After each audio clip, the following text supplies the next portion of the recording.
Hello. तर बघा, मला एक कमेंट आली आहे. त्यांचं म्हणणं आहे, मुलं चांगली आहेत पण मुली चांगल्या नाहीत. आता मुली चांगल्या आहेत का नाहीत आणि त्या का चांगल्या नाहीत, जरी बी चांगल्या नसल्या तरी बी, ह्याच्यावर मी बोलणार आहे. आणि मुलं किती चांगली आहेत हे सुद्धा मी तुम्हाला, मला जेवढं माहिती आहे तेवढं मी तुम्हाला सांगू शकते. तर कमेंट ज्यांनी केली ना, त्यांच्या मनाला घाव खोलवर लागलेला दिसतोय, मान्य आहे. पण हे हात आहे ना, हाताचे बोट पाची बोट सारखे आहेत का, हा जर विचार केला तर जे खोलवर घाव झालेला आहे ना, ते असा चुटकीत मिळून जाईल. येते का लक्षात तुमच्या? कुणासोबत बी काही धोकाधडी झाली असेल मुलीकडून किंवा मुलाकडून, तरी बी तुम्ही दोष देण्या अगोदर स्वतःचा कधी विचार केलाय का? जर तुम्ही स्वतःचा विचार करत असाल तर मग दुसऱ्यांना तुम्ही दोषी ठरवू शकत नाहीत. सत्य आहे. अगोदर स्वतःला समजून घेण्याचा प्रयत्न करा. जेव्हा तुम्ही तुमच्या स्वतःला ओळखायला लागताना, तेव्हा नक्कीच तुम्हाला कळेल बरं का, हाताचे 5 बोट सारखे नाहीत राव. आता हे उदाहरण आपण वळूया चांगल्या मुलांकडं आणि वाईट मुलींकडं. तर वाईट मुली ज्या वाटतात ना, त्यानं एक टाइम खूप जीव लावलेला असतो एखाद्या मुलाला. ती त्यांची भावना, मुलींची भावना. पण तुम्हाला एक गोष्ट माहिती आहे का, जेव्हा निर्णय घ्यायचा असतो तेव्हा ते घेऊ शकत नाहीत. तिथं नक्कीच त्यांच्या विरोधात असतो. जे काय घडतं ना त्यांच्या सोबत, ते त्यांच्या विरोधात असतं. हे केव्हा कळेल तुम्हाला माहिती आहे का? जेव्हा तुम्ही तुमच्या स्वतःला समजून घेताना तेव्हा. आता विरोधात का म्हणायले मी, आता तुम्हाला जीव लावलाय, खूप खूप जीव लावला मुलीने एखाद्या, पण ती तुमची नाही झाली, किंवा तिच्या शब्दाला जरी तिनं कुठले शब्द दिले असतील तरी ती खरी नाही उतरली, याचा अर्थ ती धोकेबाज आहे असं तुम्हाला वाटतंय.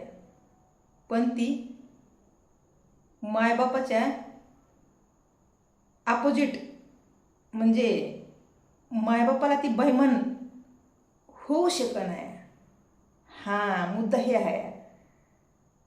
तिनं धाडस केलं तिच्या भावना दाखवण्याचं. एखाद्या मुलाला आयुष्यात आणून त्याला महत्त्व देऊन आणि खूप खूप खूप जीवापाड जीव लावून, पण शेवटी नाहीलाच त्या मुलीचा, ती ज्या गोष्टी तिला हव्या तर असतात हव्या असतात पण स्वीकारू शकत नाही. त्याला कारण परिवार, समाज, खानदान, हे सगळं पुन्हा कळतंय आणि विचार करावंच लागतंय. आणि जी मुलगी विचार करती आणि शेवट मायबापाच्या म्हणण्याप्रमाणे आयुष्य जगती, ती मुलगी धोकेबाज नक्कीच वाटतीये मुलांना. हे एवढा फरक आहे. आणि जी मुलगी मायाबापाला विसरून मागं टाकून मनचंच करीत राहती ना, ती मुलगी खरंच धोकेबाज नाही असं होत नाही बरं का. खरी धोकेबाज ती असतीये जी मुलगी मायबापाला मागं टाकती, गुमानीत नाही, त्यांच्या म्हणण्यानुसार आयुष्य जगत नाही, आपलंच करतीया, ती मुलगी खरी धोकेबाज. लक्षात घ्या गोष्ट. जी मुलगी मायबापाला मागं टाकू शकत नाही ती मुलगी धोकेबाज वाटती लोकांना, पण ती मुलगी धोकेबाज नसतीये. एक म्हण तुम्हाला सांगते, जी मुलगी आईबापाची झाली नाही ती दुसऱ्यांची काय होणार आहे. सहज कुणी पण बोलून जातो. मग लक्षात घ्या ना गोष्ट. खरंच ती मुलगी धोकेबाज खऱ्यानं असतीये, पण ती धोकेबाज असल्यामुळं तिला पाहिजे ती मिळवती, तिला पाहिजे ती मिळवती. हे तितकंच खरं आहे. आईबापाच्या म्हणण्यावर आयुष्य जगणारी मुलगी सगळं तिच्या अपोजिट घडत जातं तिच्यासोबत आणि ते तिला एक्सेप्ट करावं लागतं आणि करते पण. तरीसुद्धा ती धोकेबाज वाटते लोकांना. हा गैरसमज माणसाला स्वतःची ओळख स्वतःला जेव्हा होते ना तेव्हा नक्की कळन. म्हणून म्हणते अगोदर स्वतःला समजून घेण्याचा प्रयत्न करा. स्वतः तुम्ही कोण आहोत हे जर तुम्हाला कळालं ना मग तुम्हाला दुसऱ्यांचा विचार येईल बरं का. हां, खोटं नाही. तसं बघायला गेलं तर मुलं स्वतःची ओळख नाही, स्वतःला एखाद्या मुलीच्या प्रेमात जरी पडले आणि ती मुलगी त्यांना नाही भेटली, अशाच कुठल्याही कारणानं कदाचित मायबापाच्या ऐकण्यातली मुलगी तुमच्या जवळ तर आली, पण ती अगदी जवळ तुमचीच नाही होऊ शकत. का तर तिला मायबापाचा विचार नंतर का होईना पण आलेला असतो. आणि ज्या मुली मायबापाचा विचारच करत नाहीत त्या मुलीसुद्धा तुमच्यापाशी टिकतात ह्याची काय गॅरंटी. यामध्ये मुलगा असा म्हणजे खूप स्वतःसोबतच समजायचं एवढा मोठा दगाफटका करून घेतो ना मुलींवर. ती कोणती बी असू द्या, दोन्हीपैकी मायबापाच्या ऐकण्यातली असो किंवा नाही ऐकण्यातली असो, त्या मुलींना एवढं म्हणजे पूर्ण आयुष्य त्या मुलींवर डिपेंड राहतात. एखादी मुलं एवढे इमानदार असतात, खरंच म्हणायले मी, एवढे इमानदार मुलं असतात की सगळे स्वप्न त्या मुलीसोबतच बघतात. पूर्ण आयुष्यच तिच्यासोबत जगायचं असतं त्यांना. नेमकं तीच मुलगी त्यांना कुठंच आढळून येत नाही. मग ते काय ठरवते तर धोका झाला, धोका झाला. आणि स्वतःचं आयुष्य कुठं कुणकडल्या कुणकडे घेऊन जाते तर ना अगं माय गे. अहो, ते मुलींवर पुन्हा विश्वासच ठेवू शकत नाही. तर मुलींवर पुन्हा कसाच विश्वास करू शकत नाही. तर त्यांना आमच्यासारख्या बायावर विश्वास होत या, पण मुलींवर नाही. मग आता मला सांगा तुम्ही, जर तुम्हाला आयुष्याचा जोडीदार बनवायचा झाला तर आमच्यासारख्या बायाला बनवणार आहेत का? वयस्कर बायांना व म्हणजे मलाच मी इन्व्हॉल्व करत असते. वयस्कर बायांना तुमचा जोडीदार तर तुम्ही बनवू शकणार नाही. तुम्हाला कधी ना कधी कोणती ना कोणती मुलगीच हवी असती आहे. मग एका मुलीने धोका दिला म्हणून तुम्ही पुन्हा कोणत्याच मुलीत चांगुलपण बघत नाहीत, हा तुमचा गैरसमज आहे. आणि अशा वळणावर जाता तुम्ही की तुम्हाला म्हाताऱ्या बाया चांगल्या वाटतात, म्हणजे जराशा थोड्याशा टायमासाठी का होईना पण आनंद घेण्यासाठी. पण हे किती दिवस चालणार आहे? त्याने तुमचं आयुष्य कुठं घेऊन चाललात तुम्ही? म्हाताऱ्या बाईचं काय जाणार आहे? ती सगळी करून बसलेली आहे निरामाय. काय जसं म्हातारपणाला देवधर्म करायला लावतात ना, मंदिरात जाऊन टाळ मृदुंग वाजवायला, बसाबाई म्हणतात. आता तुम्ही म्हातारी झाला, मला बरेच जण म्हणत होते पहिलं बरं का, अगं म्हातारी झालीस की जरा टाळ मृदंग वाजित बस, मंदिरात जाऊन देवधर्म कर जरा, असे म्हणत होते मला बरं का. तसं ते जर एखादी बाई तुमच्या संग टाइम तिचा काढत असेल, आनंद घेत असेल, तर त्या दोन्ही गोष्टी मला वाटतं काय फरक नाही, काय बदल नाही त्यांच्यासाठी. कळलं का? मंदिरात जाऊन टाळ मृदंग वाजविणं किंवा एखाद्या मुलाला जवळ करून आनंद घेणं, दोन्ही ठिकाणी त्यांना काय करायचंय? फक्त आनंद घ्यायचा आहे. देवदेव करून जीवाला शांतता मिळण्यासाठी जीवाला देवदेव करायचं आहे ना. मग त्याचप्रमाणे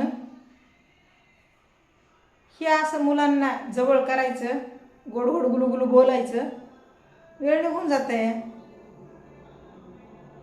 मुलाला जोपर्यंत इंटरेस्ट येत आहे, चांगलं वाटतंय, तोपर्यंत त्या बाईचे दिवसानुदिवस फक्त निघत आहे. तिला काही करायचं नसतंय. आला असतं इन गेला असतं उडत जाय तसाच. तिला चांगलं माहिती असतंय तू कोण आहेस. तुझ्यापाशी माझं नक्की काय अडलंय? काही सुद्धा नाही. तिला जाण असतीय हे त्याच्या आयुष्यात मला काही इन्व्हॉल्व करणार नाही, माझ्या संग काय लग्न ते करू शकत नाही, मला काय त्याच्या घरात घेऊन जाणार नाही आणि मी बी जाणार नाही. मला काय करायचंय? मजा घ्यायची आहे, भेटती तेवढी. लक्षात घ्या गोष्ट, खोटं सांग नाही. आणि बायांचा छंद पूर्ण करा बिंदास. कळलं का? मी असंच म्हणणार ना. म्हणजे तुम्हाला तुमच्या आयुष्या भविष्याची चिंता नाही, तुम्हाला पण कुठंतरी मजाच येते ना, थोड्या टायमासाठी का होईना. पण तुम्हाला एक गोष्ट सांगते, तुम्ही जेवढी मजा घेता ना तेवढंच तुमचं आयुष्य कुठं तुम्ही नेऊन घालता. अरे बाबांनो, तुम्हाला धोकेबाज पोरगी बी टायमाला पुन्हा मिळत नाही का? तर तिच्यापेक्षा तुमचं कॅरेक्टर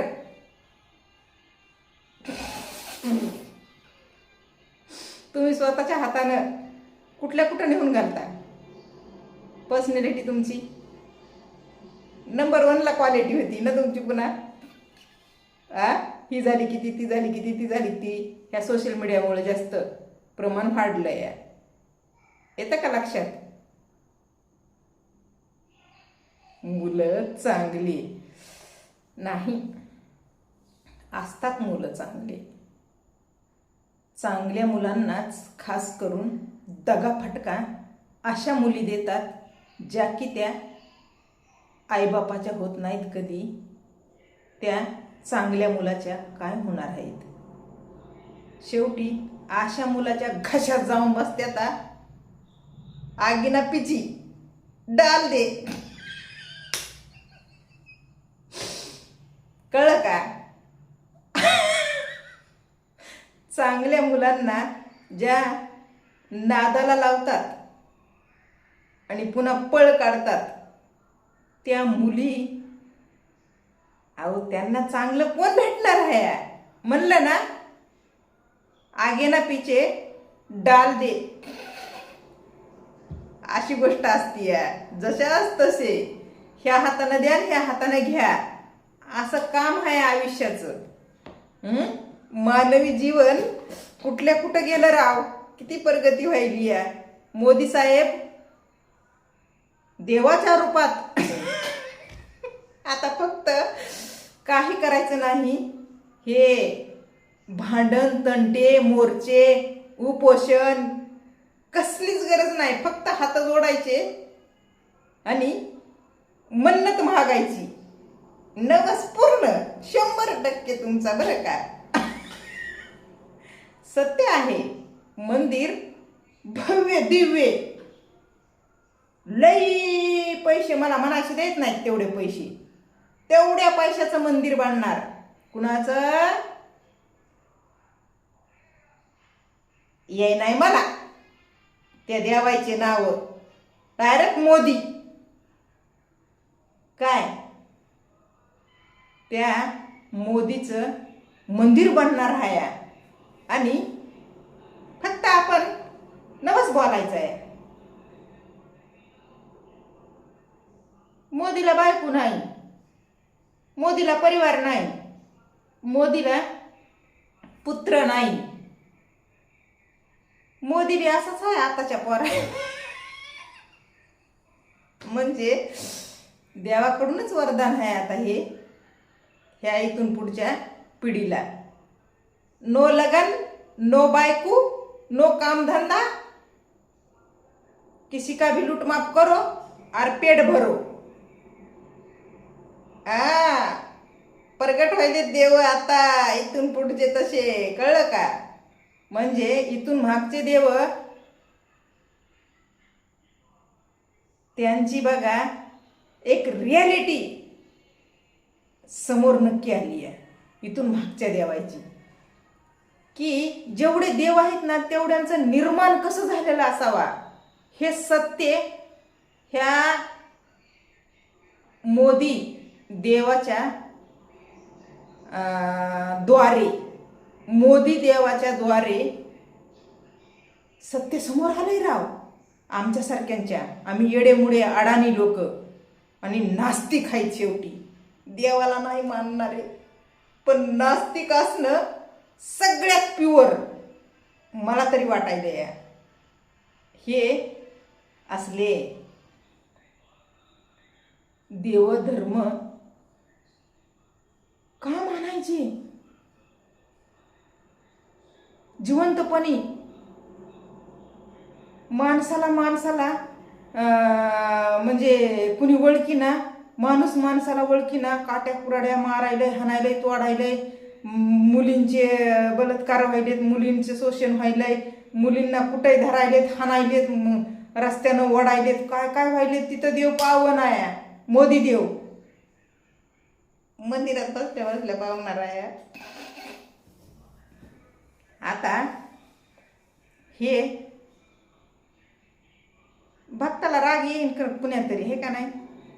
कुण्यातरी भक्ताला जर राग आला ना तर डायरेक्ट मला भिडा, मी उभीच आहे. कळलं का. चला बाय.